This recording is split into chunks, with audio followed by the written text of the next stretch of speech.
Continuamos con nuestra explicación del Catecismo de la Iglesia Católica y lo hacemos después de haber hablado ayer de los puntos referentes a las llaves del reino. Lo hacemos hoy desde el punto 554. Tiene así este título: Una visión anticipada del reino, la transfiguración. Son también 3 puntos del Catecismo que voy a leer en primer lugar y paso a comentar.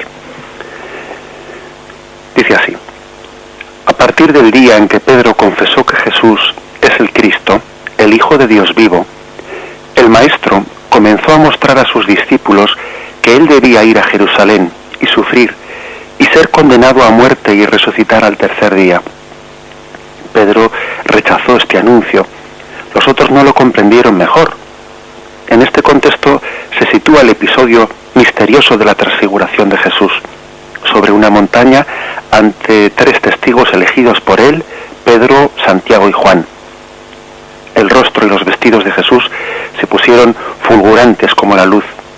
Moisés y Elías aparecieron y él hablaba de su partida, que estaba para cumplirse en Jerusalén. Una nube les cubrió y se oyó una voz desde el cielo que decía: este es mi Hijo, mi elegido, escuchadle.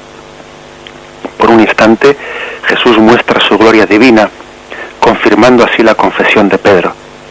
Muestra también que para entrar en su gloria es necesario pasar por la cruz en Jerusalén.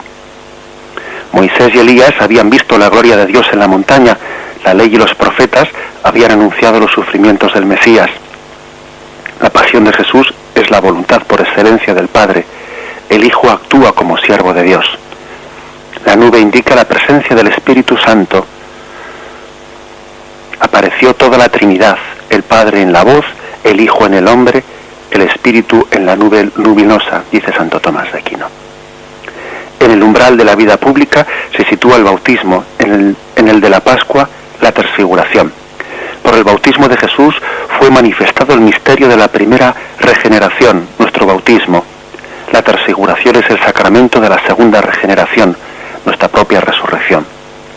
Desde ahora nosotros participamos en la resurrección del cuerpo del Señor por el Espíritu Santo que actúa en los sacramentos del cuerpo de Cristo. La transfiguración nos concede una visión anticipada de la gloriosa venida de Cristo, el cual transformará este miserable cuerpo nuestro en un cuerpo glorioso como el suyo.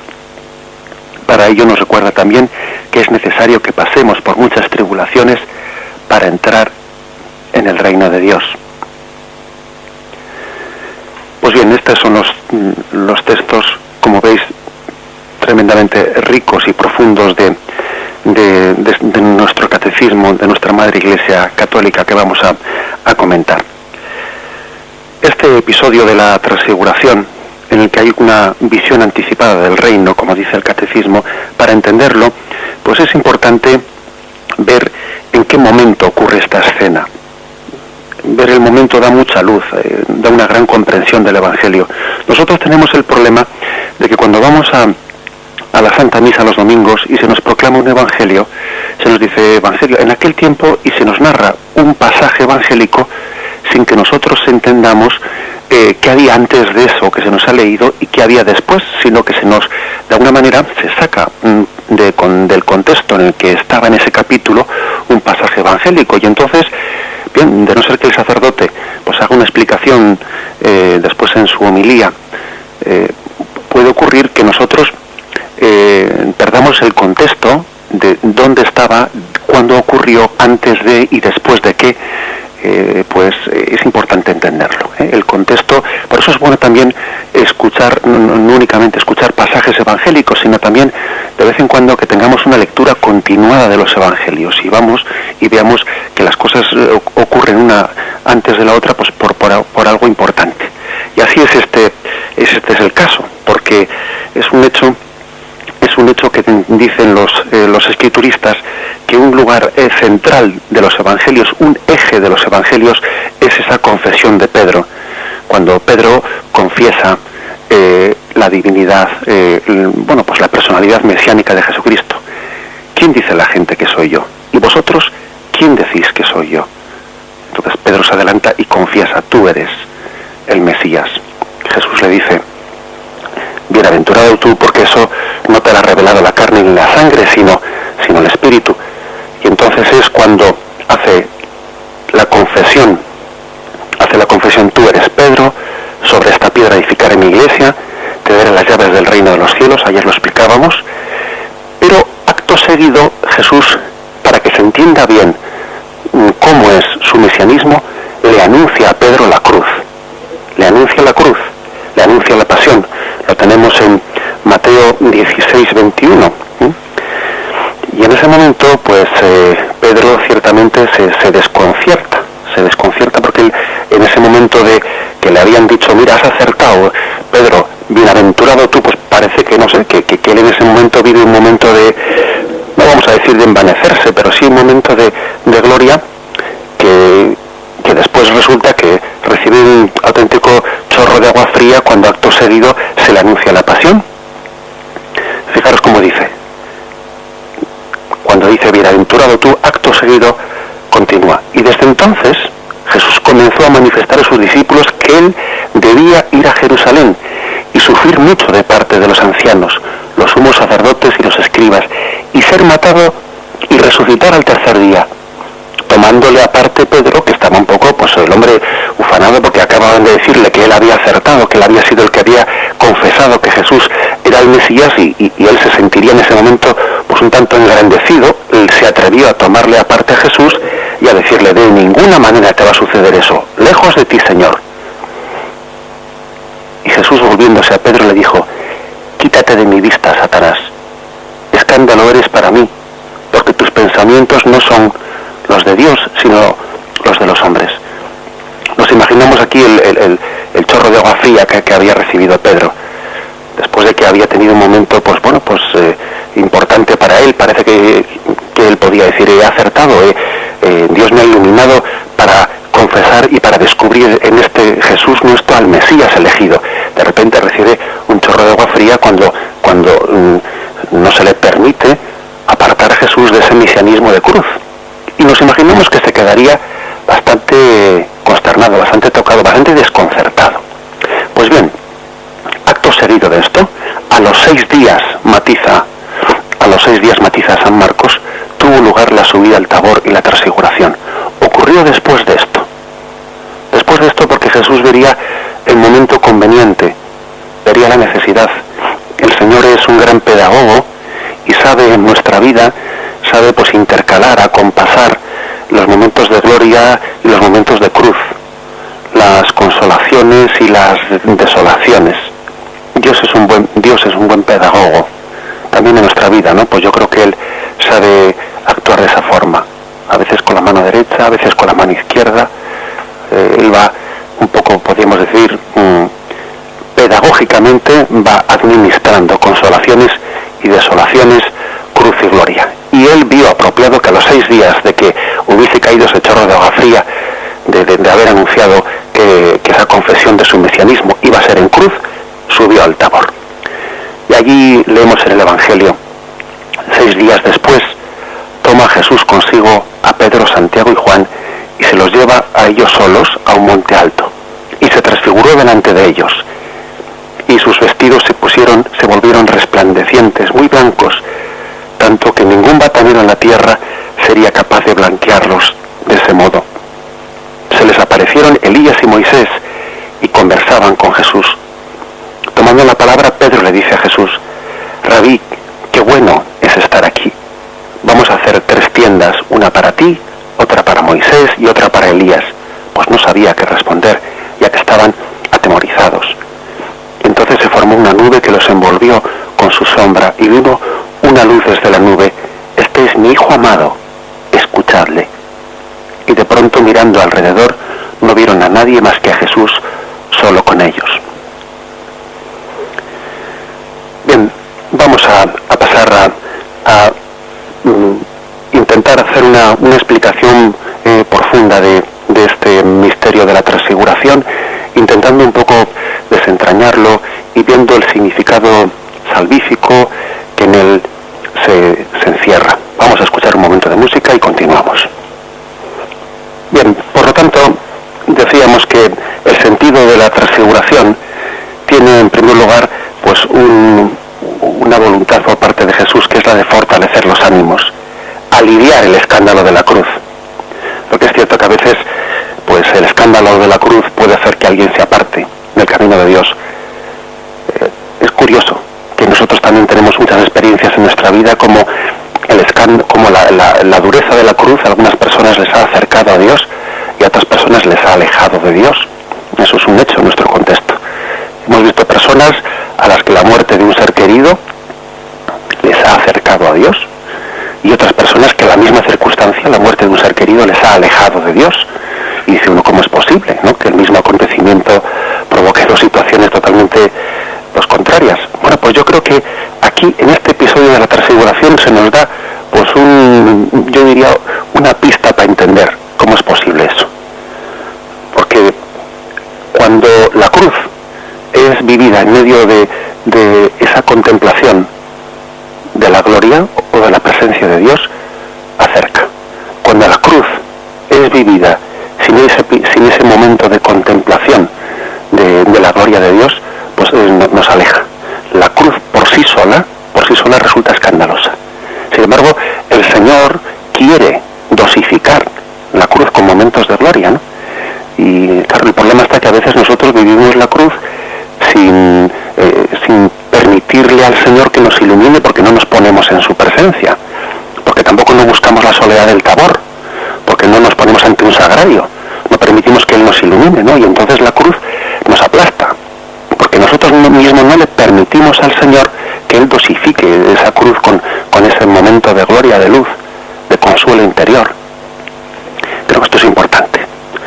El caso es que dicen los escrituristas que el episodio de la transfiguración termina la etapa de Galilea, que dicen algunos que fue como la primavera de Jesús, ¿no?, la primavera de Galilea, y comienza la segunda etapa de Jesús, que es la subida a Jerusalén, hacia la cruz.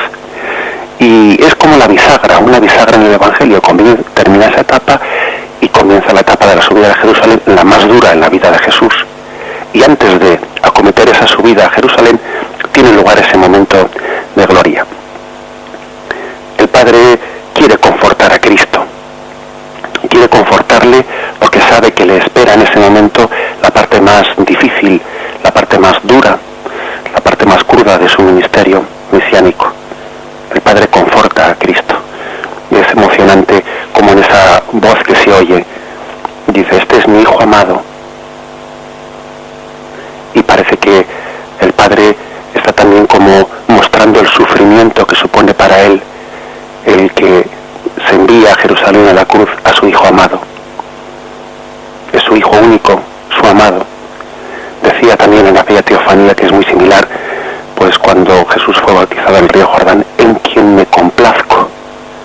Mi Hijo amado, en quien me complazco. Es una especie de demostración de la intimidad. Parece como si se nos estuviese un poco mostrando la intimidad que hay en el seno de la Trinidad, esa felicidad tan grande que existe entre las tres personas divinas, en quien me complazco. Entre el Padre y el Hijo y el Espíritu Santo hay un gozo y una complacencia plena entre ellos. También el Padre nos quiere mostrar el sufrimiento que supone para Él entregar al Hijo amado camino de Jerusalén. Después un momento de teofanía. Teofanía quiere decir manifestación del misterio de Dios. ¿Y qué es lo que se manifiesta? La filiación divina de Jesucristo. Este es mi Hijo amado. Se nos está mostrando el ser más íntimo. ¿Quién es Jesús? Se nos está mostrando, se está como descorriendo el velo que tapaba la personalidad profunda de Jesucristo. La carne de Cristo, en cierto sentido, pues bien, nos está descubriendo, pero también nos está ocultando la personalidad profunda de Jesucristo, su filiación divina. Se está, por lo tanto, aquí manifestándose quién es Jesucristo. ¿Quién es Jesucristo? Y creo que es hermoso que así lo entendamos. Es un momento de gozo, primero para Jesucristo, porque Él se siente reconfortado. Necesitaba también ese consuelo del Padre, camino de Jerusalén. No sabemos, porque hay cosas que están fuera de nuestra captación, si en aquellas noches que Jesús pasaba en oración, donde no hubo ningún testigo, tantas noches que Él oró a solas ante su Padre, si tuvo también momentos similares, si tuvo también momentos de consuelo. Es posible, no lo sabemos.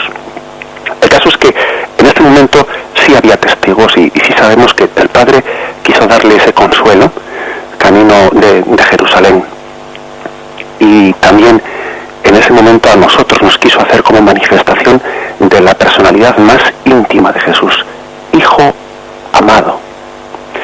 Así lo escuchamos, pero fijaros que él añade, no únicamente se limita, ¿no?, a manifestar cuál es su personalidad, sino que luego nos pide, escuchadle. Es decir, se nos recuerda que Jesús es el profeta enviado y que a Jesús pues no solo se le debe de admirar, se le debe de escuchar también, porque nosotros estamos llamados a ser oyentes de la palabra, y Jesús es el verbo, Jesús es la palabra, no ya el portador del mensaje de Dios, sino el mismo mensaje, la misma palabra, el mismo verbo. Nosotros somos oyentes de la palabra. Aquí parece que se está cumpliendo, cuando él dice escuchadle, se está cumpliendo una promesa que había hecho a Moisés. Fijaros que allí estaba presente Moisés y Elías, no ahora hablaremos de ello, pero se está cumpliendo una promesa que ya había hecho a Moisés. Y en el Deuteronomio, capítulo 18, versículos 14 y 15, allí se describe esta promesa. Vamos a leerla y hacemos referencia a ella. Deuteronomio 18, versículos 14 y 19. Esta fue la promesa. Porque esas naciones que vas a desalojar escuchan a astrólogos y adivinos, pero a ti, Yahvé tu Dios, no te permite semejante cosa. Yahvé tu Dios suscitará de en medio de ti, entre tus hermanos, un profeta como yo, a quien escucharéis. Es exactamente lo que tú pediste a Yahvé tu Dios en el Horeb, el día de la asamblea, diciendo, para no morir, no volveré a escuchar la voz de Yahvé, mi Dios, ni miraré más a ese gran fuego. Y Yahvé me dijo a mí, bien está lo que han dicho. Yo le suscitaré de en medio de sus hermanos un profeta semejante a ti. Pondré mis palabras en su boca, y él les dirá todo lo que yo les mande. Si alguno no escucha mis palabras, las que ese profeta pronuncie en mi nombre, yo mismo le pediré cuentas de ello. Así pues, en este momento, en el momento del Tabor, Jesús se presenta como el gran profeta esperado. Escuchadle.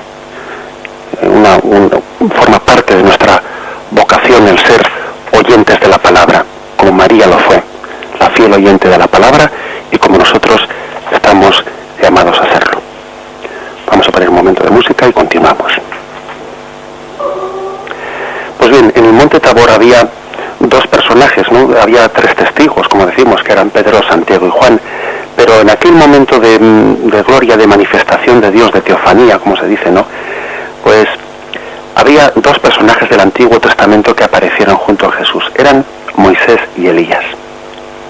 Aparecían en medio de una nube. La nube, lo sabemos, pues lo hemos escuchado muchas veces, es en la Sagrada Escritura suele estar relacionada pues a un momento de manifestación de la gloria de Dios. Parece que la nube pues es una imagen gráfica por la condensación que tiene, ¿no?, por la densidad que tiene pues de presencia de Dios. Esa densidad misteriosa en la que uno se adentra pues quiere ser simbólicamente o metafóricamente signo de la presencia de Dios. Aquellos dos personajes, Moisés y Elías, pues tienen una presencia en este momento que no es casual, ni mucho menos. Sin duda alguna, la presencia de Moisés allí nos evoca aquella otro momento de presencia. En Éxodo 24,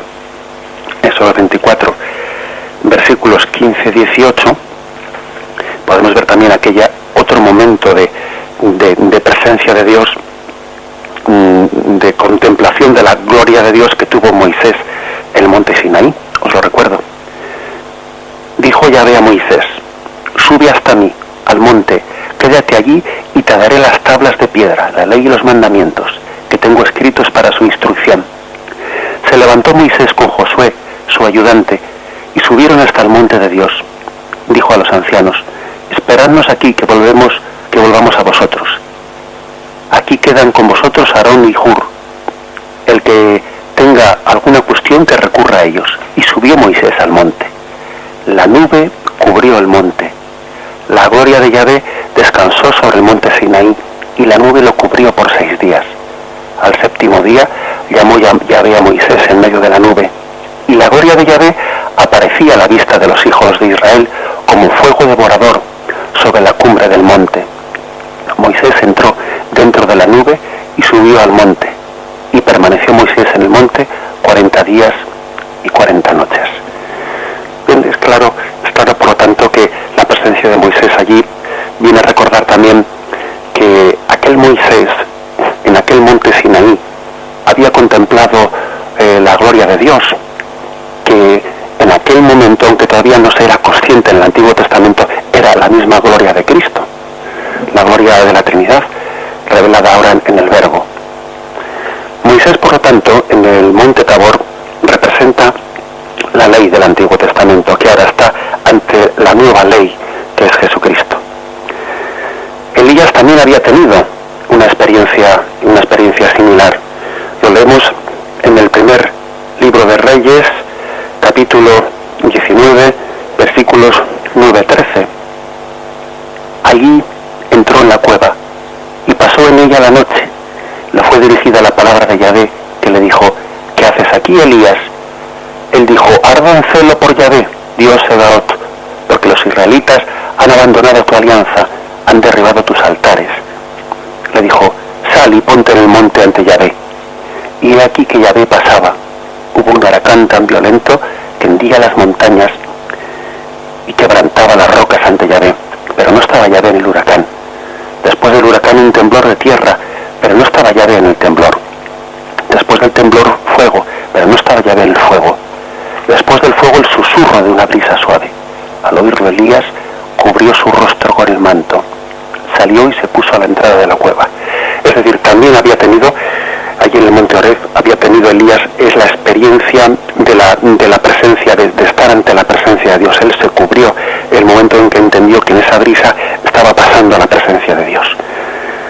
Elías es imagen de los profetas del Antiguo Testamento que ahora ven en Cristo el nuevo profeta. Bien, es por lo tanto el Antiguo Testamento que quiso contemplar a Dios, que estuvo abierto a la contemplación de Dios en la medida en que en el Antiguo Testamento fue posible, el que ahora está en la transfiguración.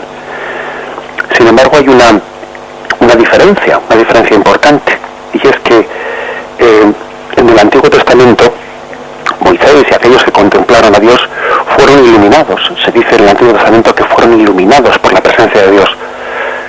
Pero sin embargo, en el caso de Jesucristo, si nos fijamos, algunos santos padres hacen esta distinción, que mientras que en el Antiguo Testamento aquellos que contemplaron a Dios eran iluminados por una luz exterior a ellos, sin embargo Jesús no es iluminado por una luz, sino que Él mismo resplandece, la luz sale de dentro de Él.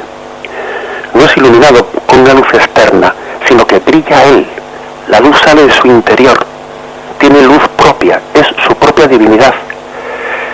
Pues San Juan Crisóstomo hace este matiz, un matiz importante, ¿verdad?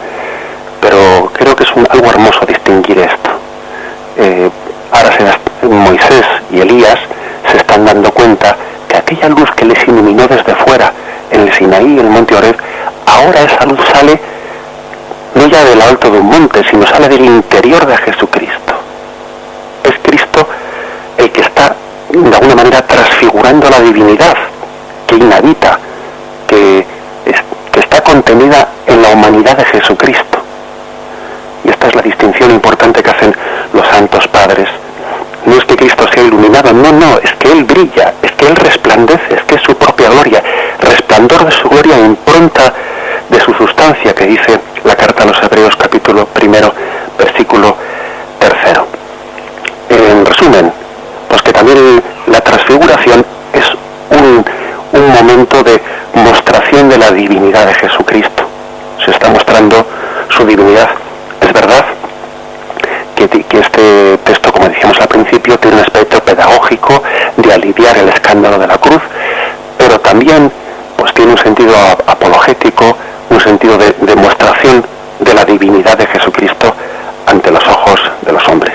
Lo meditamos un momento.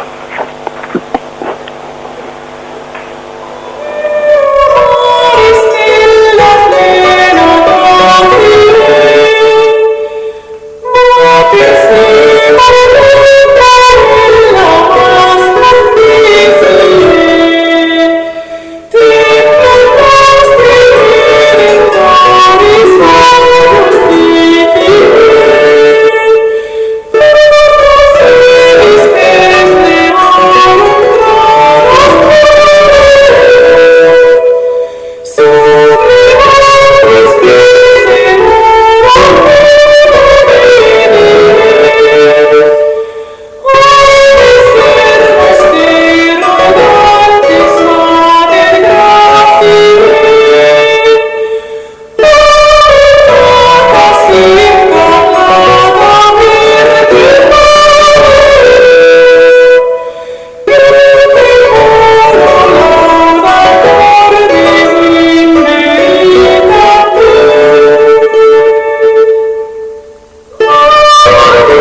Cristo se transfiguró delante de Pedro, Santiago y Juan, que en el fondo somos cada uno de nosotros, se transfiguró delante de nosotros para mostrarnos nuestra vocación a ser transfigurados. Es decir, tomar conciencia de que el camino de la salvación es un camino de progresiva transfiguración, progresiva transformación. Algo similar también recordó el Santo Padre Benedicto XVI el mensaje que dio en Colonia a los jóvenes en la Jornada Mundial de la Juventud, donde hablando de la Eucaristía dijo que la transformación del pan en el cuerpo de Cristo y del vino en la sangre del Señor, en el fondo también era un preanuncio de la debida transformación que tenía que haber en nosotros del hombre viejo en el hombre nuevo. Es decir, todos estamos llamados a ir a transformarnos a la imagen de Cristo. A veces tenemos la tentación de pensar que la salvación consiste en que Dios, por su misericordia, no nos impute nuestros pecados, haga un poco la vista gorda, como se dice, ¿no? Entonces nosotros, sin habernos transformado, pues entremos en el cielo, ¿no? Entremos en la salvación.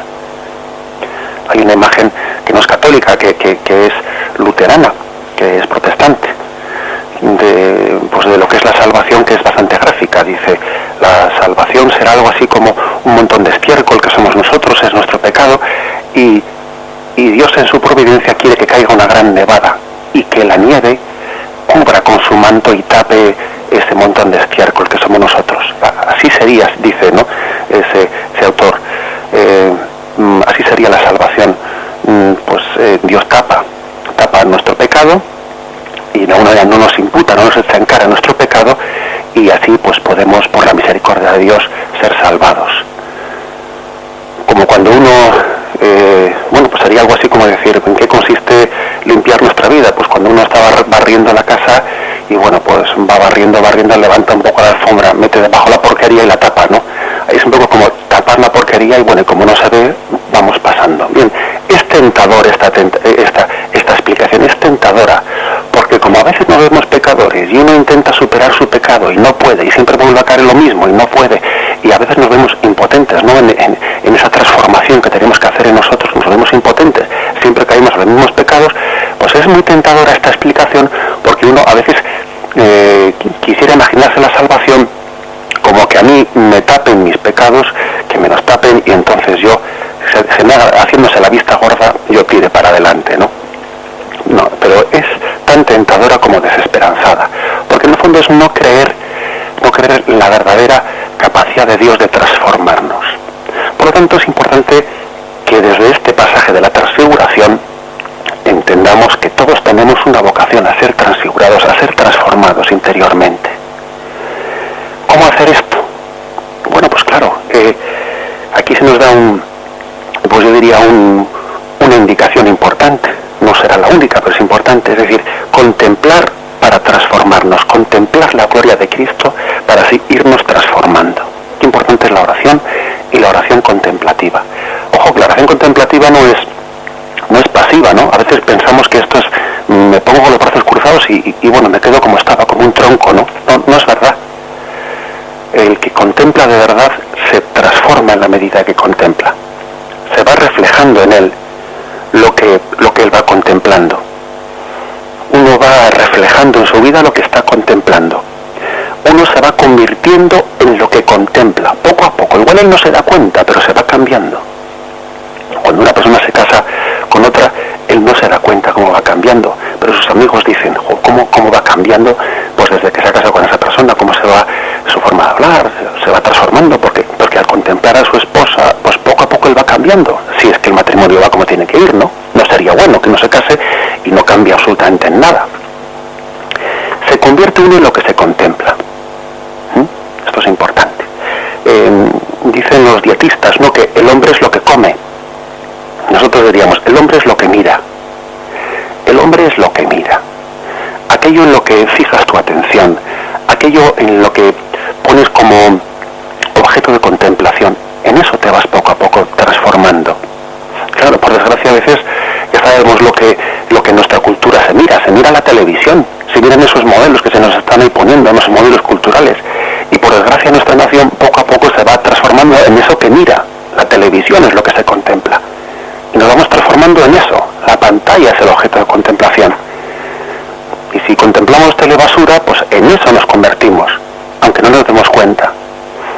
Sin embargo, si nos pusiésemos ante el sagrario, como nos ponemos ante la televisión, que no nos quepa duda que nos transformaríamos en eso que contemplamos.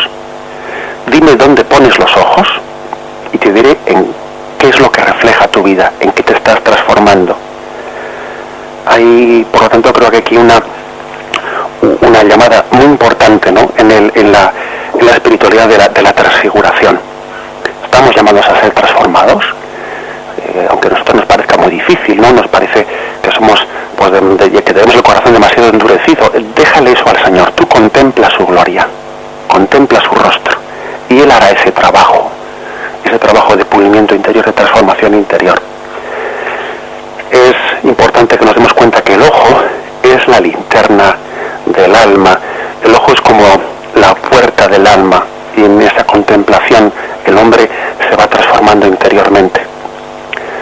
Contemplando a Cristo nos hacemos semejantes a Él, nos conformamos a Él, permitimos que su mundo, sus objetivos, sus sentimientos se impriman en nosotros, que sustituyan a nuestros pensamientos objetivos, que nos hagamos semejantes a Él. Sucede en la contemplación como en la fotografía, ¿eh? Es curioso descubrir que el mismo término fotografiar aparece por primera vez en un autor bizantino del siglo XII, curiosamente, precisamente para indicar lo que sucede cuando el alma contempla a Cristo. Este autor, que se llama Filoteo Sinaíta, del siglo XII, dice este texto: custodiemos con toda atención el espejo del alma en el que normalmente se imprime y se fotografía Jesucristo, sabiduría y fuerza de Dios. Custodia ese ojo tuyo, mira en qué pones tu atención, mira qué contemplas, mira qué admiras, mira cuál es tu ilusión, mira en qué pones tus ojos. Pero ¿no es esto lo que constatamos por nosotros mismos, acaso, o qué? Ciertas imágenes tienen el poder de grabarse en nuestra mente y permanecer allí como grafitos, ¿no? Bien, pues eso fue así, tan impactante fue aquella contemplación para Pedro, para Santiago y para Juan, que años más tarde, muchos años más tarde, ¿no?, cuando Pedro escribió la segunda epístola, que se puede ser pues posiblemente 30 o 40 años después de aquel episodio, tantísimos años después, Pedro escribió lo siguiente. Fijémonos cómo se había quedado impactado aquel momento en su retina. Segunda carta de Pedro, capítulo 1, versículos 16-18. Dice: os hemos dado a conocer el poder y la venida de nuestro Señor Jesucristo, no siguiendo fábulas ingeniosas, sino después de haber visto con nuestros propios ojos su majestad, porque recibió de Dios Padre honor y gloria, cuando la sublime gloria le dirigió esta voz: este es mi Hijo amado, en quien me complazco. Nosotros mismos escuchamos esa voz venida del cielo, estando con Él en el Monte Santo. Fijaros en la evocación que hace Pedro, muchísimos años más tarde, de aquel momento que vivió en el Tabor. No se le olvidó nunca, quedó grabado en su retina la contemplación de Cristo, transformante, aquella voz. Esta es la única forma de ser transformados, ser contemplativos y dedicar, ¿no?, pues un tiempo importante de nuestra vida a la contemplación, un tiempo proporcional. Bien, vamos a tener un momento de silencio y podéis, si queréis llamar para hacer cualquier pregunta, mostrar cualquier duda o hacer alguna aclaración, al teléfono de Radio María 917 107 700, 917 107 700. Ponemos un poco de música.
un detalle de este texto, de la transfiguración, cuando Pedro, Santiago y Juan afirman: qué hermoso es estar aquí, qué bueno es estar aquí.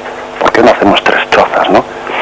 Esa expresión, qué hermoso es estar aquí, qué bueno es estar aquí, pues está un poco manifestando la capacidad que han adquirido de apreciar la bondad de la creación. Algo parecido en el libro del Génesis, cuando Dios iba creando el mundo, va diciendo, ¿no? Va como si fuese un rintintín, va diciendo: y vio Dios que era bueno, y vio Dios que era bueno. Es decir, la verdad es buena y es bella. Eso es algo que la tradición católica siempre afirmó.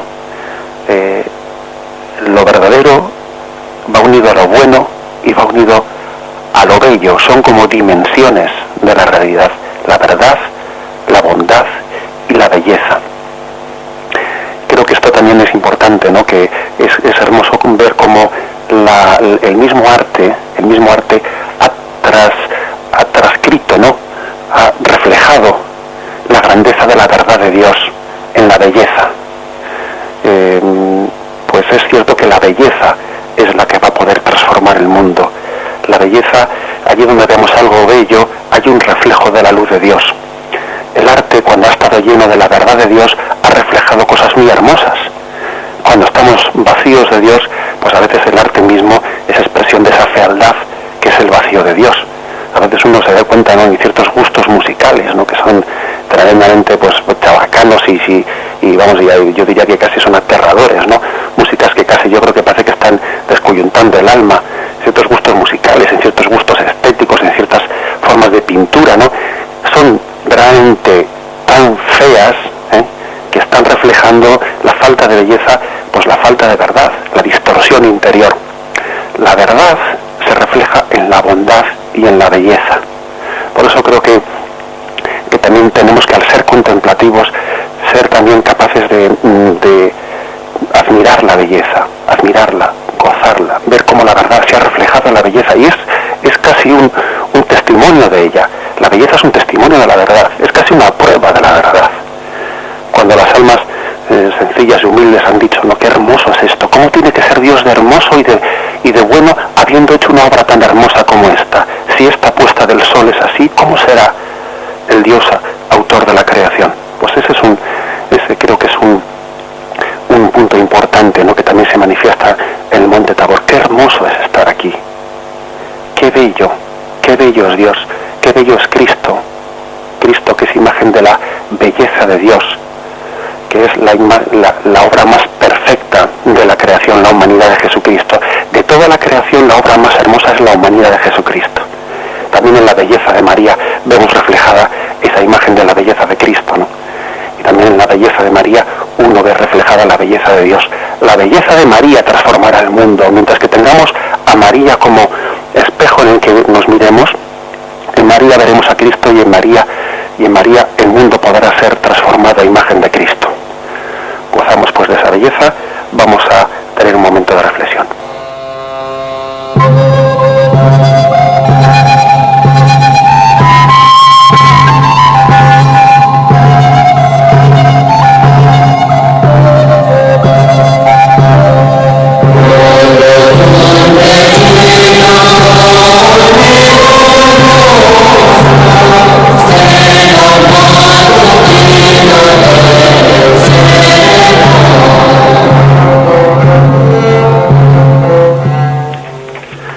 Adelante, ¿con quién hablamos?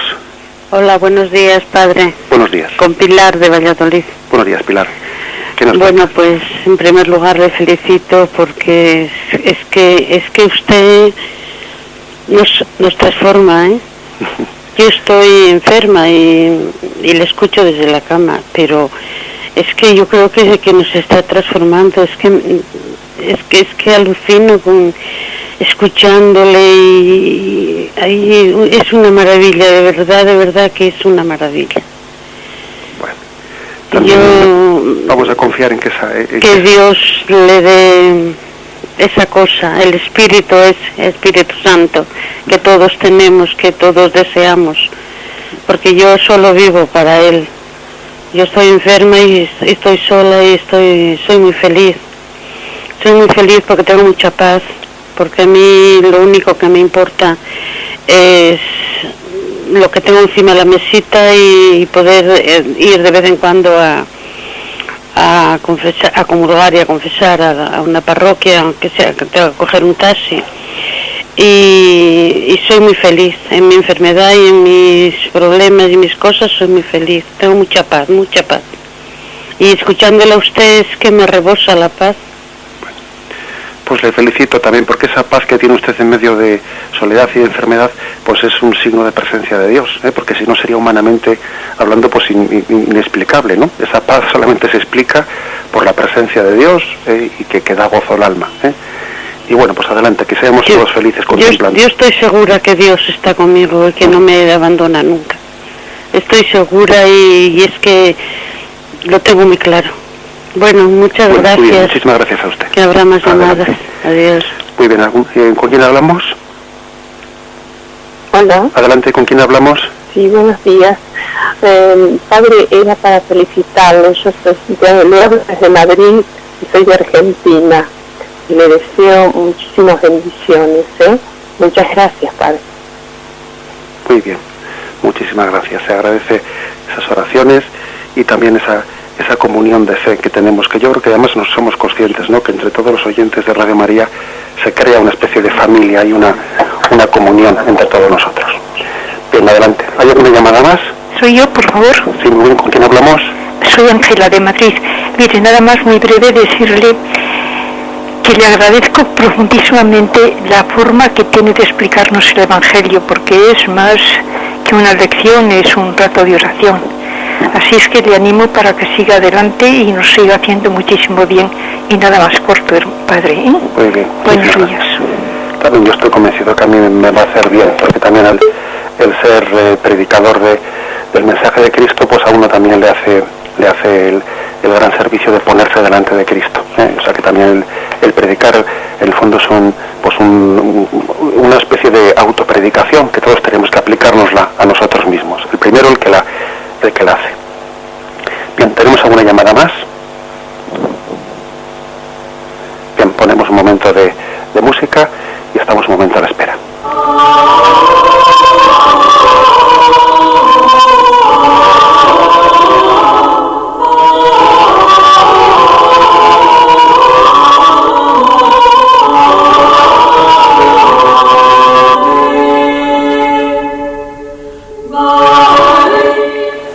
A ver, ¿con quién hablamos? Soy yo, Asunción. Era para darle las gracias y la enhorabuena y que Dios le siga iluminando para conducirnos hacia Dios, que es lo que todos deseamos. Muchísimas gracias y enhorabuena. Muy bien. Adelante. Pues bueno, pues hablando de iluminación, yo creo que precisamente el misterio de la transfiguración es un misterio de luz, y me da pie esta señora que ha llamado para recordarles a todos los oyentes cómo suele ser representado gráficamente, ¿no?, la transfiguración, generalmente pues en los cuadros, en el arte, los mosaicos, pues en lo alto de un monte, en la roca en la que culmina el monte, encima de esa roca está Cristo, entre el cielo y la tierra. Entonces se le representa de una forma en la que se está haciendo como una especie de cristocentrismo. Cristo está en el centro entre el cielo y la tierra. Es como una especie de representación gráfica de lo que en el Concilio de Calcedonia se afirmó. Cristo es todo Dios y Cristo es todo hombre, verdadero Dios y verdadero hombre. Y cuando a Cristo se le representa en lo alto de esa roca, se está como queriendo tocar por una parte del cuadro la divinidad y tocando por otra parte del cuadro, por los pies, la humanidad, ¿no? Esa doble naturaleza de Cristo. Es el cristocentrismo, es, podríamos decir, uno de los momentos del Evangelio y más gráficos de la doble naturaleza de Jesucristo. Bien, adelante, ¿tenemos alguna llamada más? Bien, me parece que ya estamos concluyendo nuestro tiempo. Si no tenemos ninguna llamada más, vamos a terminar por hoy, y si Dios quiere, pues mañana continuaremos en esta explicación del Catecismo de la Iglesia Católica. Muchísimas gracias por su fidelidad en su audiencia, y vamos sencillamente todos a unirnos en esta contemplación de Cristo. Alabado sea Jesucristo.